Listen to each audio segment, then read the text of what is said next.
Where'd you get that sting? Is that from Near Dark? What's Sting? The beginning of this? Yeah, that's the song. Really? That's the beginning. I thought it was just the. No. I thought it was actually just the kick and the snare, with no strings. It's got like this weird little keyboard synthesizer intro. That was mad. You guys smoked mad weed. I'm sorry. God. It's my weekend, man. You're gonna be okay. I think y'all boys need to cut down. I think y'all need to cut back. Shout out to Danny Glover. Oh. I think y'all need to cut back. All right. Well, here we are once again in the episode 103 of the Into the Night podcast. And I'm PBK, a.k.a. Kern. joined by my co-host here. I am Villain, a.k.a. Lois. They'll fix you, Lois. They'll fix you. They fix everything. Thank you, Peter Wellers. Today we are discussing Bodo2, a.k.a. Robocop2. Like I said, starring Peter Wellers as Robocop. It's Weller. Weller? Is it Weller? Yeah, you're confusing Wellers? it with Peter Sellers from yep, Pink Panther. You're absolutely right. That's exactly what I'm doing. Peter Weller. And that's what I have written down, too. School. I have it written down, no S. I'm an idiot. Yeah, anyway, so Shout Peter out to Weller. Buckaroo Banzai. As Alex Murphy. The Order. Shout out to the, what was it? Firstborn. That was it. That weird movie where Peter Weller's like the psycho stepdad doing coke. Never saw with that. Terry Garr. Oh, really? Oh, that's my girl. We'll watch it one day. Oh, Nancy Allen. Yeah, Nancy as Allen. Ann Lewis. Ann Lewis. Reprising. These people are reprising their roles. A.K.A. me. Yeah. Tom Noonan as Kern. Yeah, A.K.A. you, PBK. Mm-hmm. And Dan O'Hurley as the old the man. old man. Yeah. Iron Butt. He's also reprising his role. And I got him right here. Johnson, his assistant. What the hell's his goddamn name? Wait. Where you at, Johnson? Shit. Oh, Felton Perry as Donald Johnson. Right, yeah. Yeah. And then we have that guy, Hobb. What's his name? It's my boy, Gabriel Damon. Gabriel as Damon. Hobb. Probably my age. And Galen, this is Swedish here, Gurg as Angie. Yeah. Swedish, but looks Puerto Rican. Yeah, exactly. We also got shout out to Officer Duffy, Mayor Cusack, Sergeant Reed reprising his role from the first one. Yeah. Shout out to him for that. And then the hot scientist. And then Officer Steph, aka Boggs. Yeah. Robert Doki as Sergeant Reed. Yeah. Boggs, Rolston is his name, and where you at, Duffy? Stephen Lee as Officer Duffy, and we said Dan O'Hurley, and this lovely sack of trash, this venomous bitch, Belinda Bauer as Dr. Juliet Fax. That's right, Dr. Fax. She's very integral. Oof, she's a terrible person. She's something. Tell me what's going on here, Kane. Set us up from the first one. All right, so after saving the day, vanquishing Dick Jones, shout out to Ronnie Cox, a.k.a. Cohagen in Total Recall. Yeah. With this, like I said, the 25-foot long arms. Yeah. Yeah. Thanks, Arnie. Thanks, Quaid. I'm not Quaid. I'm not Quaid. We are, like I said, because it was, I don't think we mentioned this, but directed by Irvin Kershner. Who I'll look it up in just a minute. This was his last film. Was his last film. But written by Frank Miller of Sin City, Daredevil, all that, like the great the Wolverine. I have that actually. Right, yeah. Sin City. We talked about that earlier. But what the hell's the? It's a whole graphic novel of him Wolverine versus the Hand. Right, yeah. And involving, I think, Yuriko as Lady Deathstroke. But yeah, he was kind of responsible for putting Daredevil on the map and bringing him out into as a real Punisher character. too. Oh, Punisher as along well. with Mike Zweck. And, one of the best artists. Yeah, this movie plays out very much like a comic book. Yeah, he salvaged a lot of those. It's titles. Great. But anyway, yeah. So on that point, like I said, the opening of the film, very satirical. They continue the theme with Verhoeven's like awesome satirical TV commercials We get Magnavolt, which is an electrocuting anti Grand Theft Auto device. And then afterwards, you know, we have OCP Communications. Right, we'll do that one the later. guy blows his brains out in front of his daughter's picture. The news. Sunblock 5000. Sunblock 5000, starring a lot of vagina. A lot of vagina, aka Fabio from Austin Powers. Yeah. The Amazon nuclear power plant meltdown. Surgeon General gets blasted. Which is crazy because the Can't Kill Yourself, the Bud Dwyer thing, that's like, that probably predated that. Maybe probably like 4 years. I would think so, yeah. Shout out to Bud Dwyer. But his fucking brain. he gets wasted on the they show it on the news, which is kind of a testament all to up how, in his back. Yeah. How fucked up this world is. Yeah. And they don't edit it. Yeah, nothing. It's about Nuke, the drug, right? Yeah. About that's being manufactured. It's kind of the new set piece villain for the sequel. It's the Scourge, basically. It's manufactured by Kern. Tom Noonan. I did want to point that out. He is our main villain. So if Clarence and his 4 horsemen are like, if that Scourge is like street gangs, the mode for this movie definitely is drugs. Yeah, that was more like armed violence and crime. This is more like war against dilapidation drugs. Because of drugs. Because of drugs, yeah. Like it's gotten really bad compared to what it was before. There's no resolve. The cops are still on strike. Yeah. We see the 4 felony assault. The lady almost gets hit by the car. The guy Coney. mugs her immediately. Yeah. Then the prostitutes mug him immediately. Stomp his balls and his eye out. Yeah, you put my eye out. Yeah. And then after that, they go to buy Nuke. And then we're going to treated... take this to Daddy to get hooked up or whatever she says. Papa, that's what it is. Let's pay Papa. Let's pay Papa. And then we're treated to these 4, for no reason, like Middle Eastern, like super like racist. Like, let's get 4 Middle Eastern guys and then 1 Mexican guy. The 1 Mexican guy. That's in everything. They're all. They could be Italian. They could be Jewish. They could be Algerian. They're very racially ambiguous. Lebanese, whatever. Yeah. So then they rob this. Or American. One of the dudes puts on that like captain's hat. Yeah. He's got the mustache. That's the first thing you pointed that he goes after. Yeah. He goes after the skipper hat. Yeah. So they rob this gun store. Yeah. And of course, this Here comes is where Bodo comes in. Yeah. Stay out of trouble. And they blow up his squad car. Shout out to Ford Tauruses being all charcoal black, painted charcoal black. And of course, he's bulletproof and bazooka proof and fireproof. The car rolls over. Yeah, twice. And then they shoot it again. Yeah. So he dispenses of all the guys, including our guy Chico from Running Man, who gets his head exploded. Carter from Lost World. Yeah. And shut up! I said shut up! The terrorist in the damn scene of Universal Soldier. Yeah. And he was also in Crocodile Dundee 2. Yeah. Along with Luis Guzman.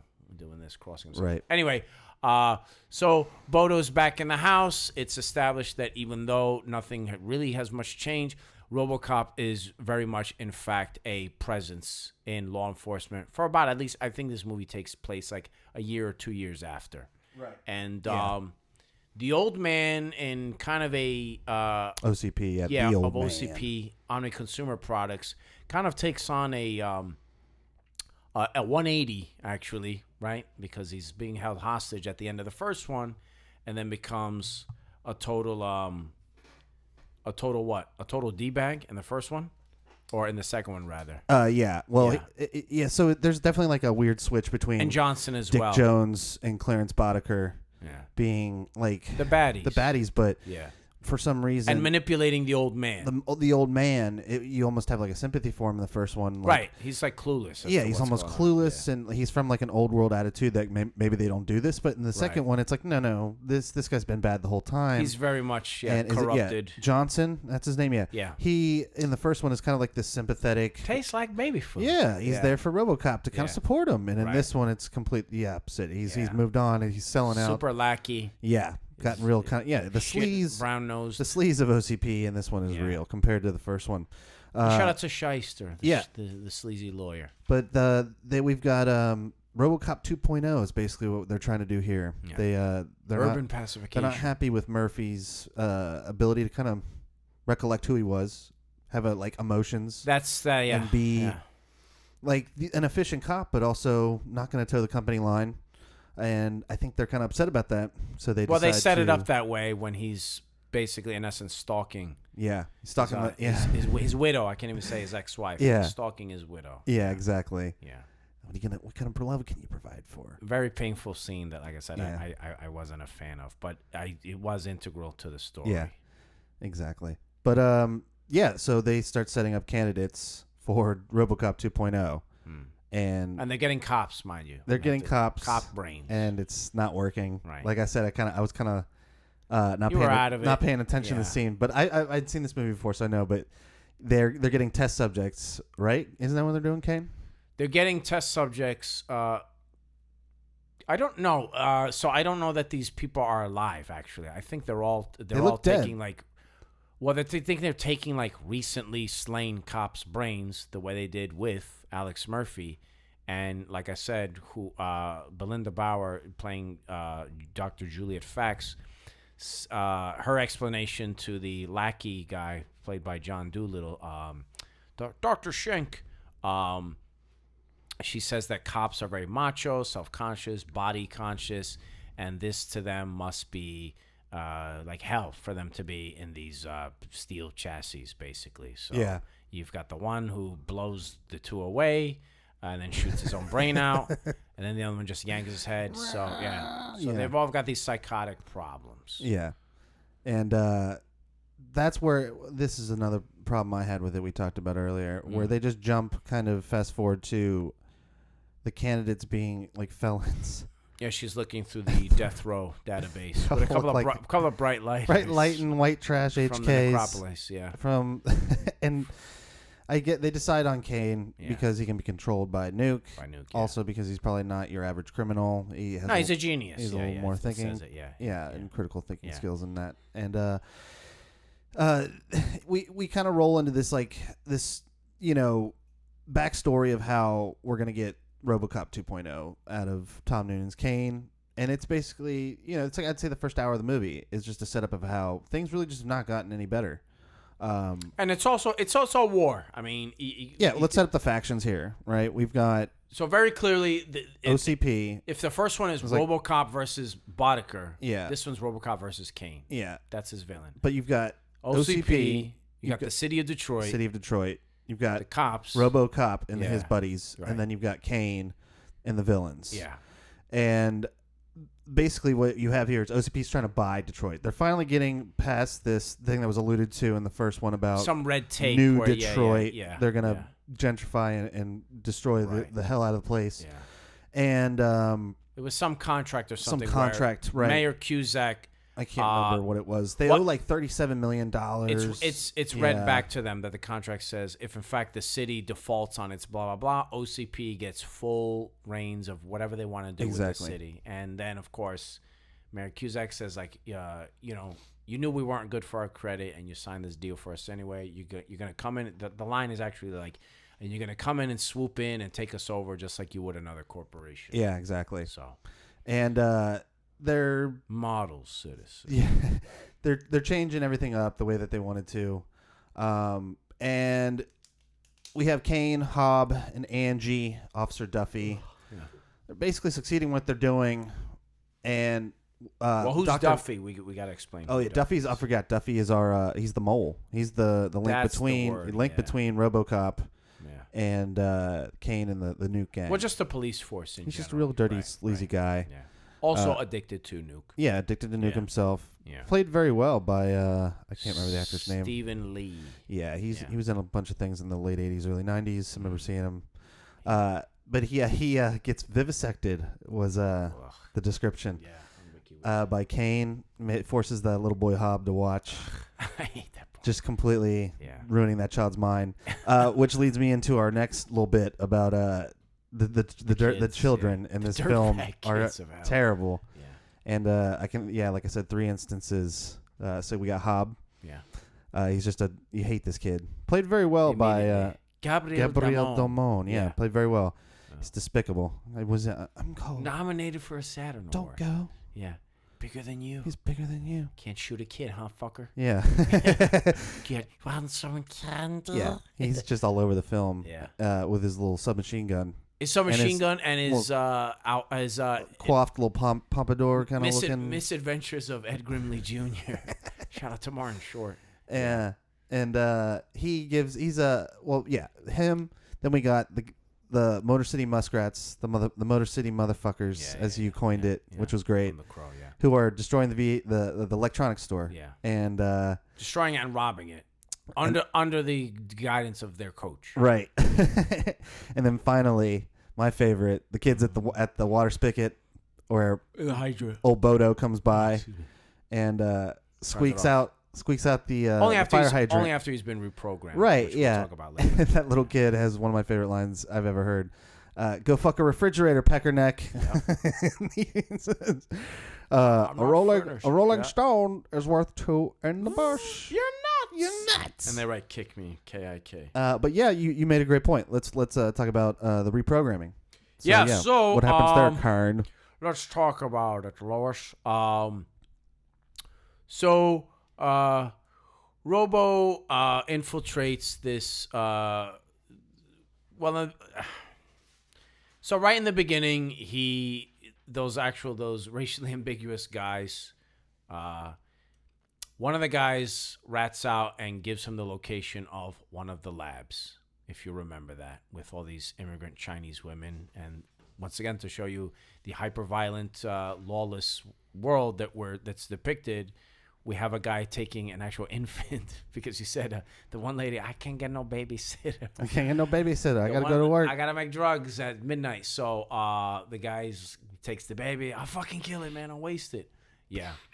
So he gets bucked in the head. Shades him. And what'd you say? It was like in real life. It looks like he got hit with a frying pan. Yeah. I don't know that you'd be able to vocalize anything with a. Yeah, I think you're just more like. That's it. You could always do the.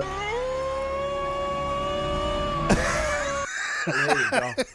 Shout out to Emil Blonsky, the Abomination. From that drug lab, this was a bust. Okay, lurders.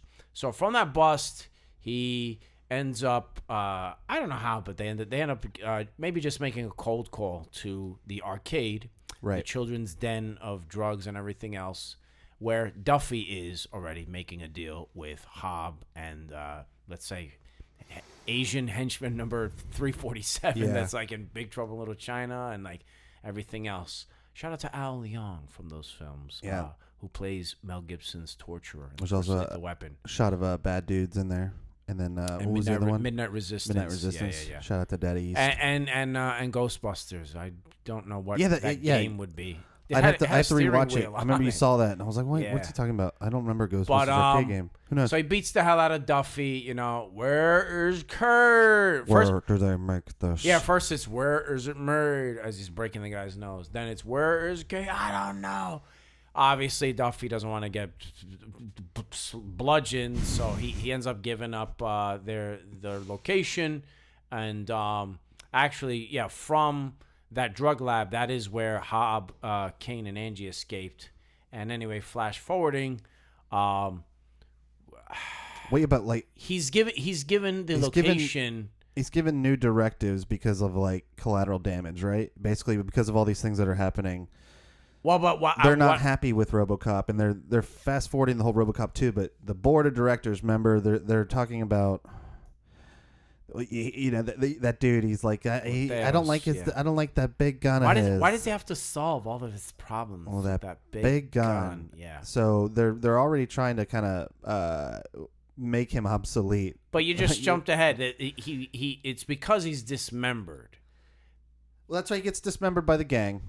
Because Duffy tips him off. That's right. To their location, which ironically is this abandoned factory. Everything's abandoned in this right, film. Everything is abandoned. Abandoned hospitals, abandoned factories. Shout out to, for no reason, Tom Noonan's affinity for Jesus, Mother Teresa, and Elvis. Yep. He's got his corpse in a That's glass right, he's got case. the Elvis thing. There's a picture of it with his guitar and the whole thing. Yeah. He's a collector. They capture him. They electrocute him. They blow his hand off, kind of similarly to Alex Murphy's hand in the first one. They put him on this giant magnet. Yeah, and then they just tie him up, and they dismember him. And I told you before, right? The limo pulls up to the precinct. Cops are still striking. They throw 4 pieces out, and then it's like no torso or anything, and you just get the action going on. They just leave his ass there. Bobo nutting on himself. Bitches leave. There you go. Thank you, Clarence.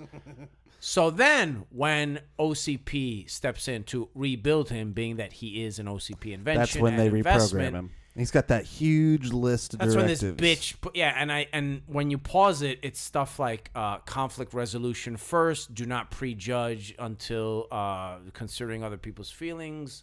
It might even have some ridiculous stuff like water the plants, save kittens. Kind of like one of these Easter egg lists where, like in Terminator, I'm sorry, I can't come to the door right now. Fuck you, asshole.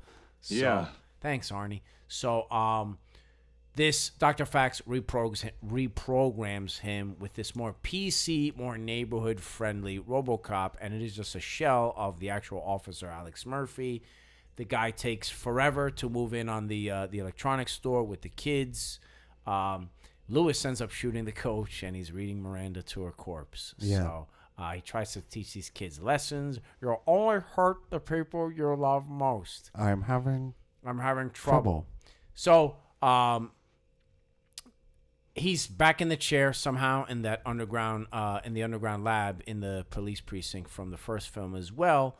And basically, Lewis tells them, something's wrong. How do we get rid of all this crap in his head? Yeah. And then that's when all these suggestions happen. Well, we could remove his circuits, blah, blah, blah, or we could shock, what do they say, something like 10 zillion volts, but it might fry him.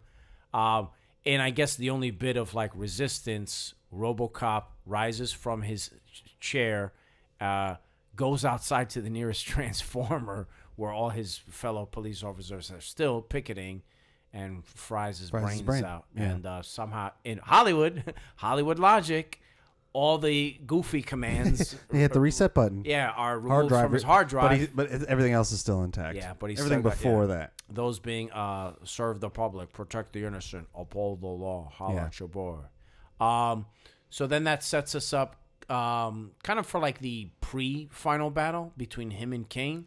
Right. While Kane is still human. Kane is human, and they have their altercation. He's in that truck, which is very Terminator-esque. It's a bomb disposal truck with gold bars and what is it? They said $500 million in cash. Exactly. The drug war with nuclear Kane. Yeah, Kane. It's got my teeth wiggling. So Bobo and you know what's funny? 5 mil per. Yeah, 5 mil per. The white lightning, the blue velvet. In a kind of funny way, just zooming out in the zeitgeist, this movie predates T2 Judgment Day. Right. Let's say by like 11 I was about months to say, or not something. Even a year. Yeah, not even a year. It's like 90, then T2 comes out the next summer, 91. And we see Bobo on a motorcycle, but riding bitch, like riding up. Kind of like Batman, like standing from the 1960s on series, that, because clearly, like the hips and everything is just not going to fit too much on this Harley. I want to like when you see him standing up, you want to hear like down. It's kind of like Beach Blanket Bimbo in like one of those bad Elvis movies. Yeah, he's got all these surfer babes like on his biceps. It's like Teen Wolf. He's doing flips on the roof, So it's very corny. They then do this very cheesy game of chicken where Bobo, with his, like you said, 800-pound body, ends up fucking giving him like an Ultimate Warrior flying shoulder block right to his head. So basically, Kane's in ICU. He's out. He's already out. He's also got OCP looking right at him. They got him right where they want him. Dr. Fax, yeah. Crazy Dr. Fax comes in, decides to pull the plug because of sinister. Because of his because of his addiction to nuke, which she knows he mentioned earlier. Is compliance. Yeah. And then she actually ends up just pulling his plug. She pretty much fast forwards it. Yeah. I mean, they have him, in a jar basically. All we see, very creepy. Section, And then after that, his brain is still very functioning and active. Functioning. Yeah. And they give him like drugs, or like they're like, hey, we have you here, and you're not going anywhere because you're addicted to this. Right. This is where the movie's, for me at least a little bit, this is where I start to lose a little bit of attention. It is like 2 hours. It's a very long movie. And this whole like setup to get Robocop and Kane, the robots, back fighting, it takes a long time. While with that, our favorite character, Cusack, is in play because once again... Yeah, it's very very bureaucratic as far as what's happening in like the middle part of the movie. The plot still being that Detroit City's bankrupt. They have this goofy ass telephone with this contortionist violinist guy,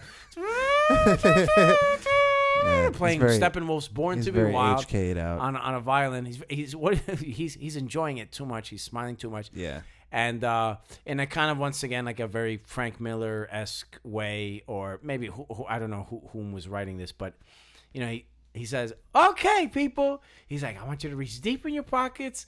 And he's like, "What do we got?" The goal is like $37,500,000.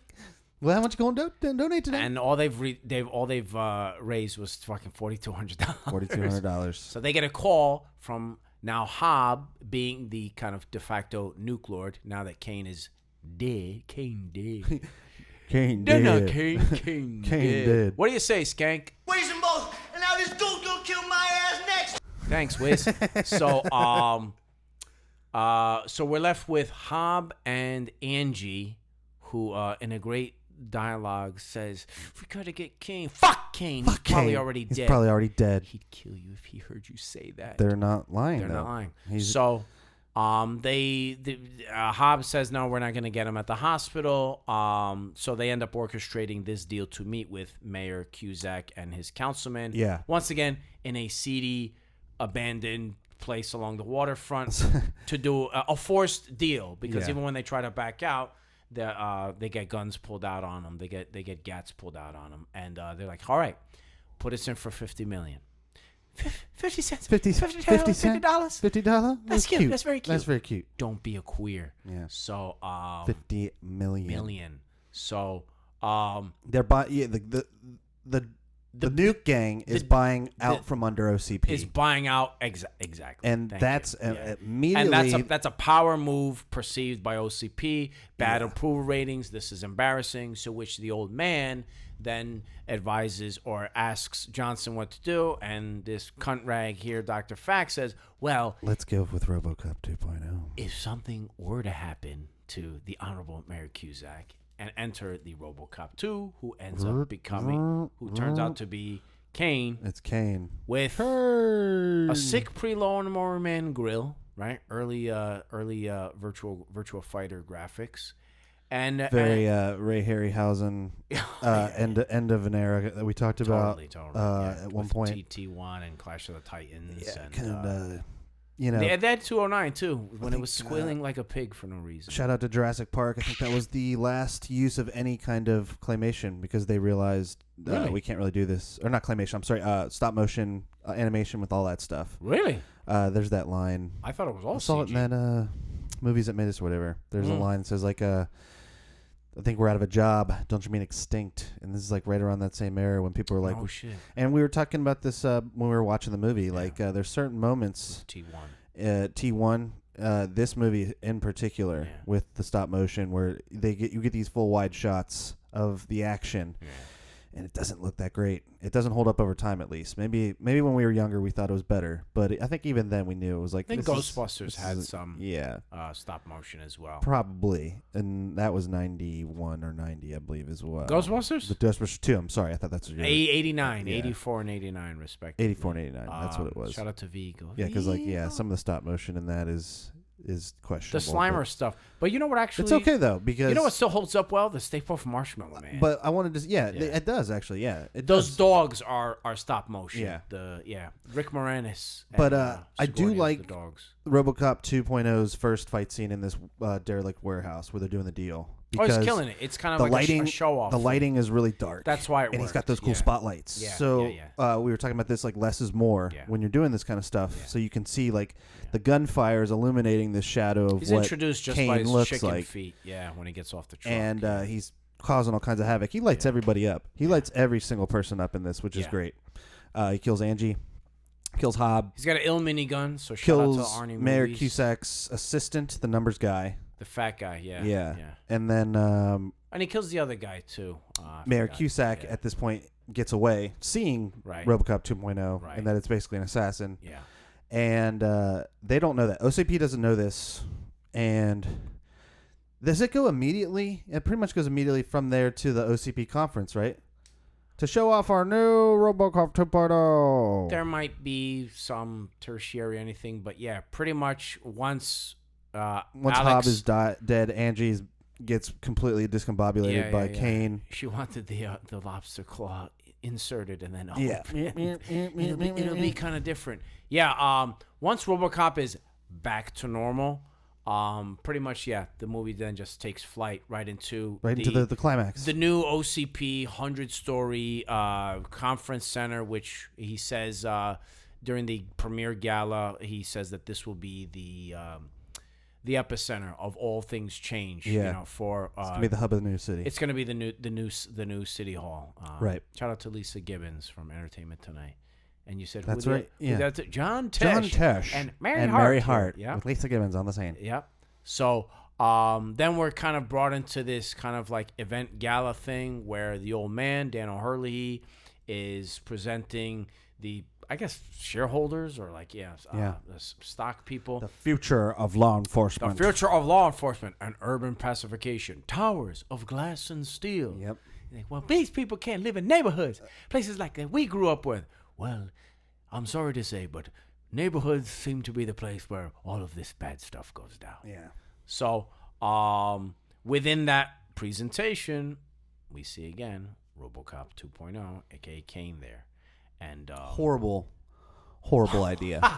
What happens? Kane, tell me what happens, Kern. Well, Bobo kind of already knows, and he's gonna flip the script. So does Mayor Cusack. Right. So he's got this cool. It's not an M16. It's a heavier caliber gun. It's like a 50 caliber, but like in machine gun M16 form. Is it not the sniper thing from part 1? That's what it looks like. It probably isn't. No. That was on a tripod. And that looks like it's like a sniper rifle that shoots explosive rounds. That's like a sniper. Yeah, like not phalanx gun. What was I gonna say? Like a rail gun or something. If you remember, Eraser.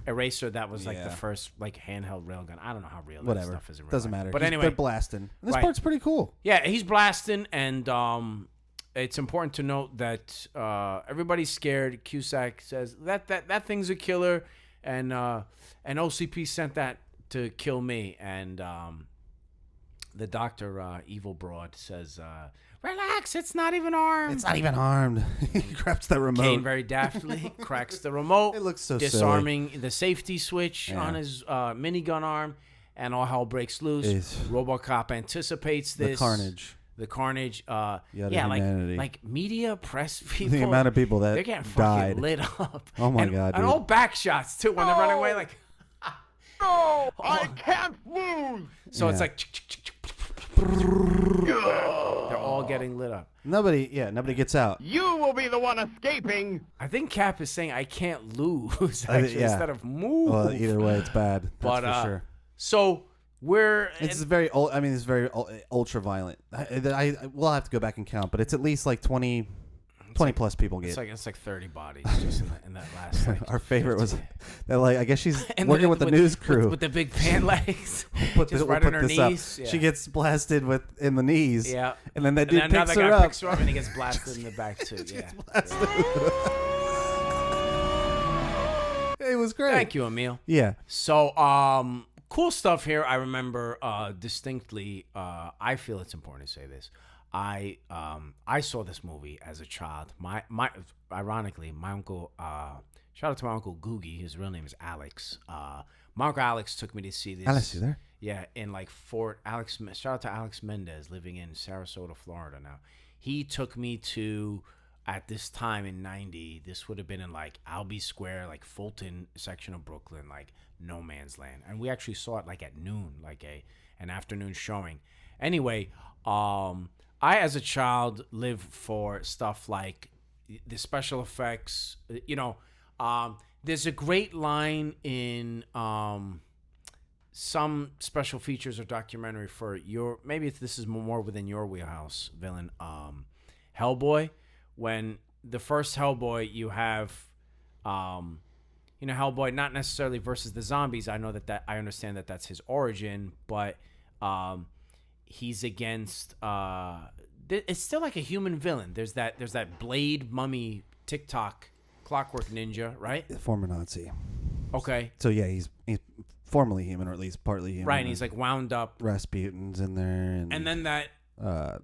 There's a giant like Cthulhu thing he fights at the end. Yeah, it's very right. Eldritch horror, ancient ones kind of thing. Shout out to Lovecraft. Shout out to Lovecraft. But I don't know. The comics I think are a little bit different. Fair enough. Well, the reason I only bring this up is because then they said, well, with Hellboy 2, if it was like devil, like monster versus human, then monster versus monster, bigger, badder sequel. So with this robot versus robot, the same logic applies. And I thought the fight scenes were great. We laughed at how with Kane's plasma cutter in one of his forearms, Robo makes him puncture a gas main, which that would have blown up 5 city blocks. Like that would have blown the blacktop. Yeah, it'd been like an earthquake. Return of the Living Dead when they just blow up Louisville, Kentucky. Yeah, exactly. Filmed in L.A., but Louisville for no reason. Yeah. Gone. So we get a ridiculous. Here's another bullshit thing I called bullshit on. Kane's crab walk at like 100 miles an hour, super pre-CG. It's like zzz. He goes up an elevator shaft, knocks him and Robo out, and of course, you're coming with me, okay? And you said it best. I don't care if you're made out of adamantium. Yeah, they fell. You're becoming a quarter. 100 stories, at least. It's 100 stories, and you're being flattened to a quarter. They would like be unscathed. It'd be soup with metal bits on the sidewalk. What'd she say? You take away all the parts, and you're just a couple of chunks on a coroner's table. You're not even a corpse. You're not even a corpse. So these guys blast. They made me in honor of him. Yeah, that's right. I do not know you. He's very Jeff Goldblum in that part. So these guys shoot down from the heavens, blast right through the fucking the street. Like I said, completely unscathed. Completely unscathed. Gas line explosion. Then they go up to the street. Lewis drives a fucking tank into him. I snorted. Yeah. There's like OCP Nazis running around. And there's a special cameo, is there not, villain, by rest his soul. The Godfather of Soul makes his appearance in this film in an uncredited vocal cameo. So yeah, if anybody can prove us wrong, or I don't know if we have to prove us. All audiences challenged. If somebody gauntlet thrown down, someone can prove us wrong, right? Right before, at the 1 minute and 51 seconds. Officer and Lewis. 51 minute. Yeah, at like an hour and 51 minute mark or whatever the hell it is. They're driving this like battering ram tank. Yeah. The Nazi dude falls off and is driving directly into Robocop 2.0, aka Kern. Yeah. And they ram, and right before it rams, he like opens up his arms. He's doing this little weird kind of move, and then like a spider. You hear, "Wow, I feel good." It sounds like that James Brown sound. It's the total right wow. before it hits. That's the sample they use for one reason or another. So pause it. Fast forward it, pause it. Maybe Tobor Pictures had the rights to use James Brown sample. Bookmark it and rewind it a bunch of times. Shout out to wow. Yeah, I feel good. And he opens his arms in a very and then James, slowly rewind it and see him doing the twerking. I knew that I wouldn't have. So of course the goddamn tank at like 50 miles an hour doesn't kill him. And then Robocop. I can't remember. Somehow Robocop ends up. He gets up on top of like a paddy wagon. It's very It's very robo-erotic. Robo-sex. Yeah, and they're doing it looks very corny when he jumps on his back. They're twerking each other on the wall. Yeah. He busts in there, rips Kane busts out, him in the damn head, which was cool. I like he's got the brain. He smashes it. It looks like purple jelly on the sidewalk. That was kind of bullshit. The little VR headset. I found that to be bullshit. How he knew the brain was going to be. Yeah, how did he know it was in there? And about maybe because he knows he's a cyborg, but at the same time, come on, man, like you just like you're not going to know this. You're just digging around. That's like you're just like pulling shit apart. He's like 20 feet tall, or he's 15 feet tall, like 2,000 pounds. But there I have detailed files.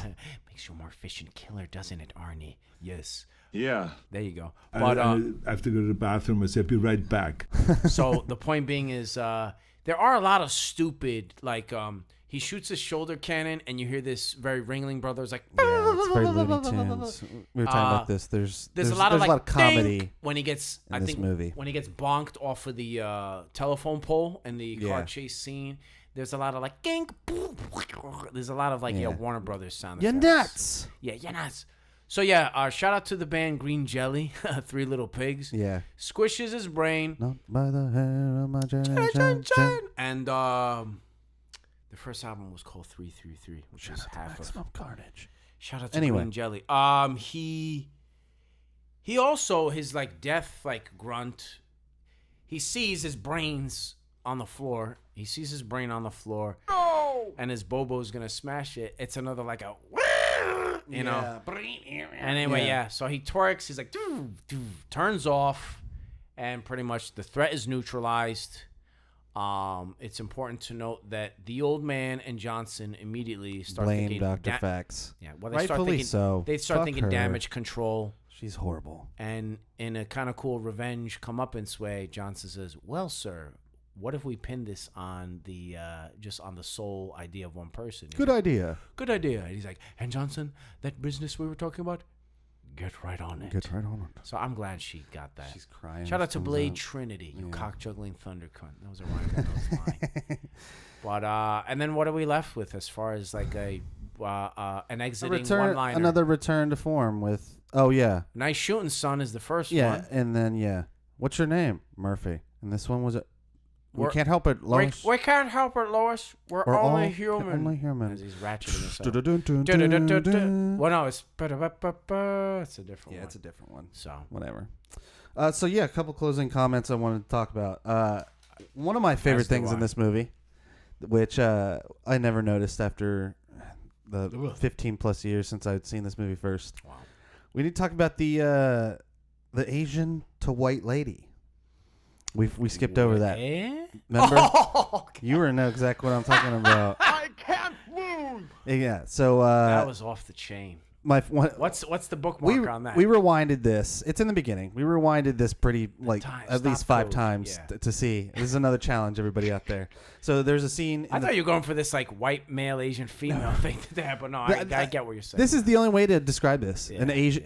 She goes from Asian to white lady in a matter of like a second. This is by editing. By editing. Yeah, this is by editing. It's cheap editing trick. Because apparently it's a white stunt double. Yes. Who plays the Chinese lady who gets drug shot. Slave? Yeah, that's hiding. It's in the first drug bust in the movie. She's hiding in Kane's limo, and she's like, no. And Kane just with his weird clothes. Just wastes her. Your move, creep. And she dies. The door flies open. The door flies open and she falls out. And it's clearly a fucking white lady. It's clearly an Asian lady, and then as it falls out, it's a white lady who looks as like a passing resemblance as her, which was we had to keep going back. It was hard to pay attention because we were laughing so hard. Did I say was Sally Field or well, it wasn't the Donnie Darko Sparkle maybe mom. This is when she had an off year, so she did some stunt work. Yeah. It was a dream of hers. But we also have some of my favorite quotes. Our favorite quotes. Yeah. You're nuts. Yeah, you're nuts was a great one. We already talked about that. Fucker. Yeah, can't shoot a kid, fucker. Yeah. We do this all the time. So the scene when Murphy comes back in to the police precinct, and they're all crowding around him. Looking great, Murphy. Holding court. Yeah, looking great, Murphy. He's doing these like jerky muscle beach Thank moves. you. Thank you. It's just, I'm touched. That whole scene. Get it's this just guy. gold. He's touched. Yeah, it's just gold. Calls Reed Warren. Yeah. Yeah. Fuck you or fuck a refrigerator, Peckerneck. Yeah, we said that already. That's a great one. Yeah. I remember Jesus had his days. Your boy Jesus had days like this. Yeah. And alone, persecuted. What was that? The Cusack? rant. Yeah, the Cusack rant. Yeah, basically like I can't remember. Shyster pulls up and he's like he says if the city goes into default, that it automatically gives OCP, and he's like, y'all knew this shit was gonna happen. He's very black. He's very Cleveland black guy. He's like, y'all knew this shit was gonna happen, and you ain't gonna get away with this. And he's like, I think I already have. Dabbing himself. Yeah. He's like, fuck you, you old senile fucker, you old bastard. Fuck you. This is bullshit. He did a great job. He was a good actor. He was a good actor. I don't know what else he did. I have no idea. I know I'd seen his face before in other things. Yeah. Very few, but yeah. He did a great job in that movie. Peter he Weller. He was a good mayor. And it's relevant to talk about in 2021. Like, black mayor? Like, that's like Marion Barry. And he's not corrupt, or at least not fully. He's trying to do his best. But this is before Obama. Yeah. This is like Mayor David Dinkins. All the white people's, all the white people's minus Bodo, Coppin, and Lewis are despicable. Yeah. And Johnson is kind of on the half. Johnson's on tip. Yeah, he's kind of. He's on the suck up tip, basically. He's corporate. Yeah, corporate's always soulless. Shout out to corporations. Multinational corporations. Oh wait. Thanks, Wiz. So we're left with that, and there's really no resolve either. We're not going to talk about. There isn't. We're not going to talk about Robocop 3. Yeah. It's not worth it. Only to mention that Fred Decker in the Monster Squad special features. That's right. Says he, quote unquote, Monster Squad killed his career for the first time, and then Robocop 3. I killed it again with Robocop 3 with the dude from Thinner. But shout out, isn't Rip Torn? Isn't he plays like the OCP goon in Robocop? Yeah. That's the only reason to watch it is because he's in it with the Nakatomi. He's always great. Yeah. But it was the Arasaka Nakatomi, the Splatterhouse, whatever. The gay jetpack. Robocop 4. I don't even want to touch that one either. I like that it had the guy from Boardwalk Empire. Nucky Bumpy Johnson. But other than that, Chalky White. I mean, this is worth a watch though. So I'm gonna give this one. I'm gonna give it a C plus. Got like a 3, maybe a 3.5. I will say, the ending doesn't leave you feeling like the ending of part 1. Slightly above average. This one's kind of like. What would you give it? What would your score be? Out of 5? Out of 5. Yeah, that's out of a grading scale. That's our scale. You can do however you want. They're all basically. Like teetering, like if you can take that Paul Verhoeven wasn't the director. Frank Miller is the real reason this movie is watchable. Watchable. Yeah, absolutely. So I would say B with all of those things included, because it does follow the sequel trope, like bigger, badder, longer. Yep. Another robot. The violence being more like maybe the body count being higher, but being very slapsticky and like cartoonish, silly. like you would see a Death Wish movie. But then I would say what bolsters it to probably a B plus would be Asian lady turning into white lady after getting blasted away. So I would say B plus as opposed to RoboCop's A plus. Yeah, especially it's like if you're also really into RoboCop. Canonically, it fits with the first. I was always totally. more of a Terminator. I mean, but I still love RoboCop. Me too, yeah. Still love RoboCop. Always. It's a great franchise. First one is definitely really good, but this one's a good follow up. Something to watch. But you see inversely its relation to the Terminator, where 1 is like just, that's a good movie, and then 2 is must see. Yeah. But it's also steroids, it's also a rare occurrence when the sequel's better than the original. Well, we could talk about that on another show. We got Road Warrior. That's a Godfather Part 2 is also an argument. Yeah. But well, we can go off on another list another time.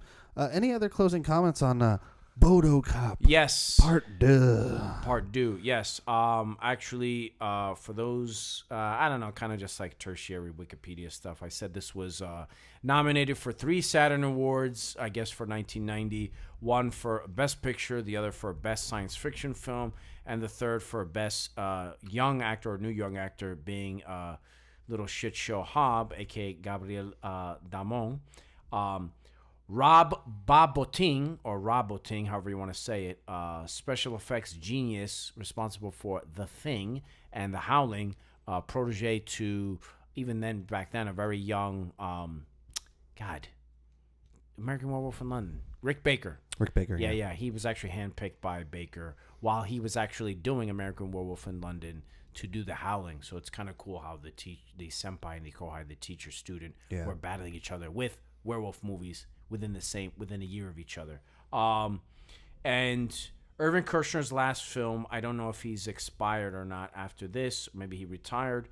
Once again, the drug war theme of it, tying into a cool little speck here of information that I found out, that in 2013, which would have been 23 years later. Oh yeah, that's right. Is that when Michigan or Detroit actually files for bankruptcy? Probably. It's what I have here is that the movie received media attention for predicting the city's. That's right. The bankruptcy. city buyout. Yeah. Oh, and that it was And speaking of the Necropolis, that it is Detroit, man. They had a rough fucking go. I pointed this out where I said this looks like too urban and too like developed as far as like a Wall Street or like a downtown. Yeah. And it's because the movie was filmed not in Detroit at all, but in Houston. Houston, right? Yeah. And I think there was another point here that we can continue perhaps later when we do part 1. Robocop 2 initially the title was going to be Corporate Wars, and it was initially set to take place 25 years later after the first. So I guess RoboCop would be much older? Doesn't matter. I guess he doesn't age, really, right? He doesn't. I mean, that Peter Weller's skin is immortalized in films such as Screamers and The Order. Yeah, he has that very alien look to him. He's a great actor, though. It's like an alien put its face behind his and like stretched it out to like what an alien would look like. But I guess, yeah, he would be really old in that. But 25 years later, doesn't matter because they can fix him, right? They fix everything. They'll fix you. They fix everything. Shout out to Murph. Yeah, but go see RoboCop 2. Put it in your DVD player. It's not a Halloween. It's I think it was released in this. I don't know summer. when it was released, but it's in any time of the year. It's a good action movie. Yeah. It's silly. It's stupid. Doesn't take itself too seriously, and it's a good date movie. Actually. Enjoy it. Yeah. You can't lose with it. I can't lose. Cap.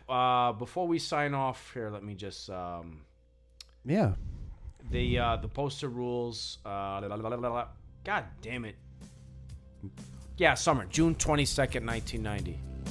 Anyway, this has been PBK, a.k.a. the goddamn phone book killer. A.k.a. Kane. A.k.a. Kane, with my beautiful host and producer, co-host and producer, Mr. Villain, a.k.a. Officer Aaron Lewis. Dr. Alex Lewis. I was thinking of Dr. Fax for some reason. Dr. Fax, but thank you for once again enjoying our Into the Night podcast. Thank you, guys. Keep it weird, keep it brutal, keep it horror. Shout out to all the horror heads. Shout out to all the horror hounds. Shout out to anyone out there in their own personal necropolis. In their own private hell, like Frank Cotton. Exactly. We'll see you guys on the next time, all right? Wait. Deuces. Chris, get to work. God damn it. Oh, where's dead? That skank.